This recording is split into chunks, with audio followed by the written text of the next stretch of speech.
Alors un petit test aujourd'hui et une petite démonstration de l'application La Cuisinière qui est développée par Canopé, qui existe depuis un certain nombre d'années et que à titre personnel j'avais peu utilisé, que j'avais vu mais où je n'en avais pas trop l'utilité. Et là, dans un contexte de continuité pédagogique, c'est une application qui est assez riche et qui permet d'aller au-delà de ce que l'on peut faire avec l'application d'Empronote en termes de création de QCM interactif. Alors la cuisinière, pour pouvoir se connecter, il faut d'abord s'inscrire, l'inscription est gratuite, donc avec un compte et un mail professionnel. Donc là, je me suis déjà inscrit, mais vous, donc c'est dans cette partie que vous allez vous inscrire. Donc il y a deux parties. Il y a une partie apprenant où on verra, on peut donner donc le code en fait de l'exercice à faire aux élèves. Le plus simple, c'est de leur donner directement le lien que vous collerez en fait dans Pronote, plutôt que de les faire passer par cette interface supplémentaire. Ça n'a pas vraiment d'intérêt de les faire passer par une application en plus et ils vont être complètement perdus. Au moins ils récupèrent le lien dans le NT ou dans le Moodle, comme vous voulez. Et puis la partie donc espace enseignant. Donc la partie espace enseignant, ici vous avez vos modèles d'activité. Vous voyez, ça existe depuis 2017, puisque j'ai la première fois, enfin au moins depuis 2017, j'avais créé quelque chose en 2017. C'était seulement pour voir, pour tester, puis j'avais pas reconduit l'essai. Donc là, une petite démonstration sur un devoir à la maison, donc à faire pour une classe de 6e. Alors, à l'origine, si vous voulez, donc créer un document. Alors c'est pas très intuitif pour trouver au départ. Vous allez dans Action et vous allez cliquer sur Nouveau modèle. Il est possible aussi d'utiliser des modèles qui sont rendus publics par les collègues qui ont déverrouillé, en tout cas qui ont mis en visibilité publique leurs propres tests. Donc là, vous consultez sur cliquez sur Consulter les modèles. Et donc il y a plusieurs matières qui sont représentées.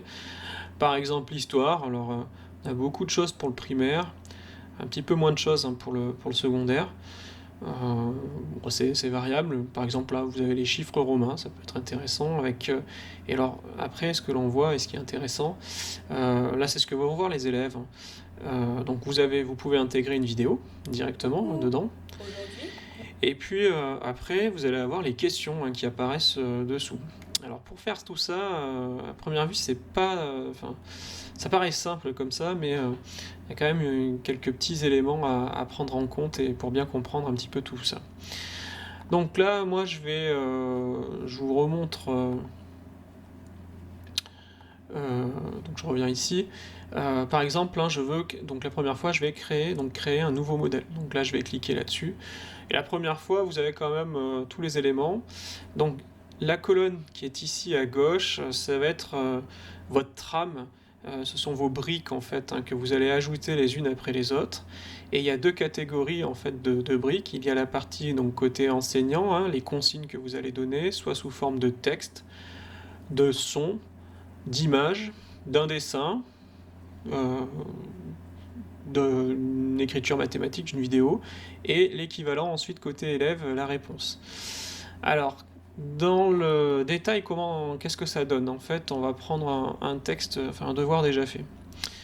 Donc là, voilà, je vous parlais de ces différents éléments, donc il ne faut pas que ça fasse peur, c'est assez simple.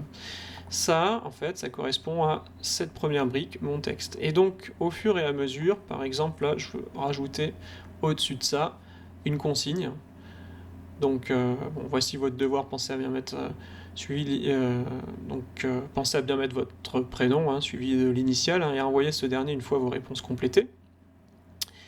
Et donc là, je vais pouvoir, si je veux, je peux mettre un titre au devoir. Donc là, ajouter une question texte, en fait, c'est une consigne quand on veut, voilà. Donc, il est apparu en dessous. Donc, pour le faire glisser, je vais cliquer dessus et hop, je le fais glisser, tout simplement. Je laisse le doigt appuyé sur la souris, sur le clic gauche de la souris. Et donc là, je vais mettre le titre de mon devoir. Donc, devoir graisse. Donc là, je peux le mettre en gras, je peux le souligner. Je vais mettre en italique, hein, voilà. Et donc après, eh ben, j'ai la brique suivante. Là ensuite, j'ai le texte, le document que les élèves vont avoir à lire. Et vous voyez, j'ai tapé mon texte. Je peux mettre des liens qui vont renvoyer vers des aides ponctuelles pour voir sur une carte, par exemple, hein, où se situent Athènes et Sparte, où sont localisés Athènes et Sparte. Hein. Et puis ensuite, je veux mettre une image. Alors le gros problème, c'est que sur l'image, on peut mettre donc les crédits images, mais on peut pas mettre le titre de document. Donc l'astuce, soit c'est à la fin de mon document précédent de mettre document numéro 2, les cités grecques au temps de la guerre du Péloponnèse, ou alors c'est de mettre tout simplement texte, et donc là je fais glisser avant ma photo, et je vais mettre le titre du document. Donc un titre, et vous aurez, vous avez ensuite, hein, les élèves ils vont pas s'en rendre compte hein, dans la mise en page au final. Quoi d'autre? Donc il y a possibilité de faire des choses multiples. Alors les élèves, hein, eux, vous mettez votre question, voilà. Et ensuite, eux, pour avoir ça, en fait, hein, pour qu'ils saisissent leur réponse là-dedans, ils vont cliquer sur texte. Enfin, vous cliquez sur texte, hein, et eux, ils vont saisir dedans. Pour les langues vivantes, ça peut être intéressant. L'élève aussi, on peut faire une partie répondre avec un son. C'est-à-dire que vous allez avoir une case, là, plutôt qu'un texte, hein, vous allez avoir un bouton sur lequel les élèves hein, vont cliquer dessus pour enregistrer leur réponse sonore. Côté prof, c'est possible également d'avoir des réponses sonores. Donc là, j'en ai une. Le document numéro 1 a montré que les cités grecques pouvaient être divisées. D'après tes connaissances, et toujours d'après le document numéro 1, qu'est-ce qui montre également que les cités grecques peuvent être unies parfois?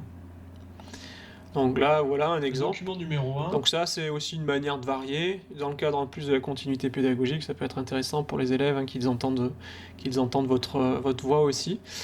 Voilà, après des choses assez classiques, hein, il va y avoir des textes à trous, des QCM.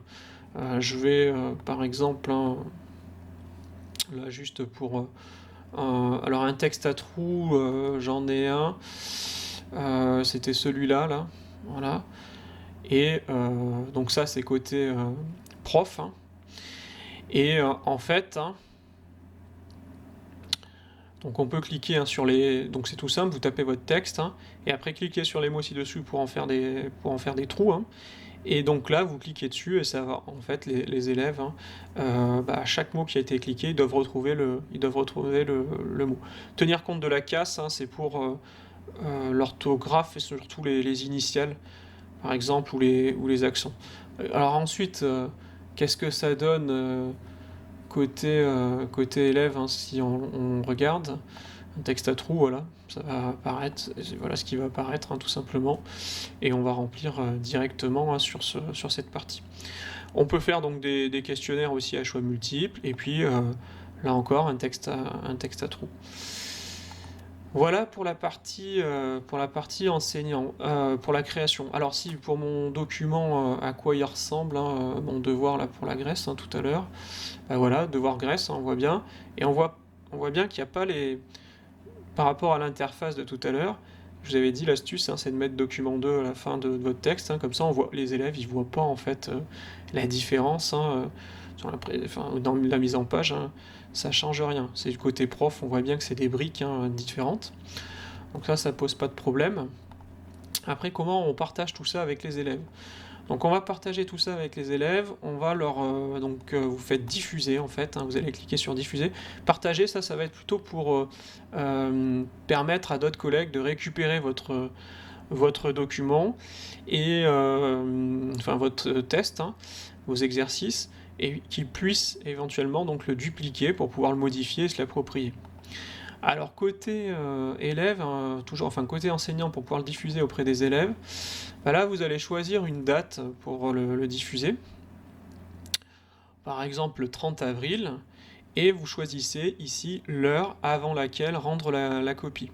Vous pouvez choisir le nombre de copies maximum hein, qui peuvent être rendues, donc ça peut aller jusqu'à 100. Hein. Et puis après vous cliquez, donc là vous mettez essai devoir. Hein. Et après, surtout, ce qui peut être intéressant, donc là, vous créez la diffusion. Donc, soit vous mettez le lien sous forme de QR code, soit vous donnez le fameux code là, Voilà, c'est ce code. Donc là, vous donnez ce code, cuisinière, je vais retaper ça, hop. Je clique dessus. Ça, c'est le code que vous allez donner aux élèves qui vont cliquer directement dessus. Ils vont tomber là-dessus. Et là, ils créent leur pseudo ou mettre leur prénom, comme vous voulez. Bon, après, dans le cadre du RGPD, il vaudrait mieux qu'ils mettent un pseudo. Et par contre, mais ça n'a pas trop d'intérêt, c'est ce que je vous dis. Sinon, vous faites copier le lien direct. Vous allez le cliquer, vous allez le mettre après dans votre pronote. Et si je fais le test, que je l'ouvre directement dans... hop, je fais coller, ouvrir, et voilà. Donc avec le lien direct, ça marche aussi. C'est pas la peine de passer du coup par la phase de remplir le code en question. Ça va embrouiller davantage l'esprit des élèves. Dernière petite chose, alors après, une fois que côté prof, on a fait faire l'exercice aux élèves, comment on récupère un petit peu tout ça.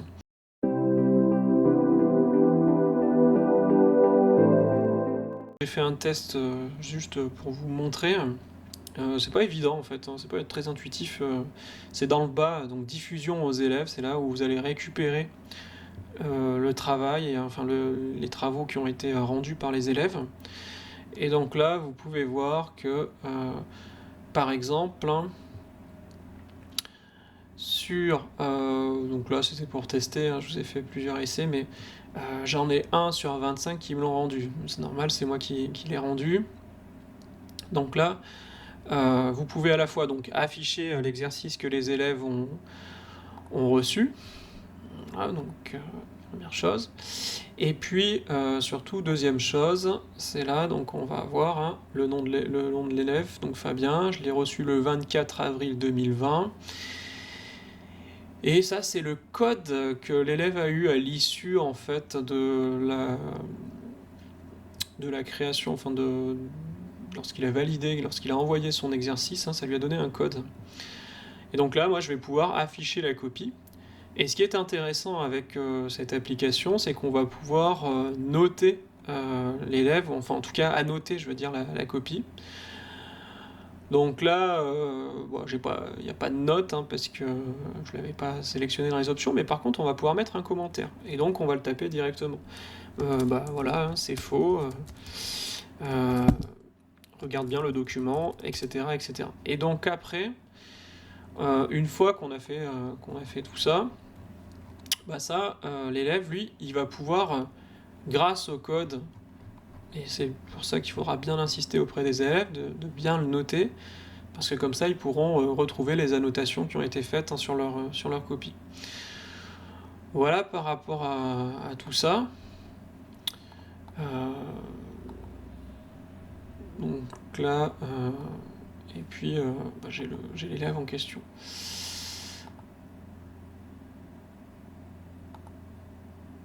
Voilà pour la présentation.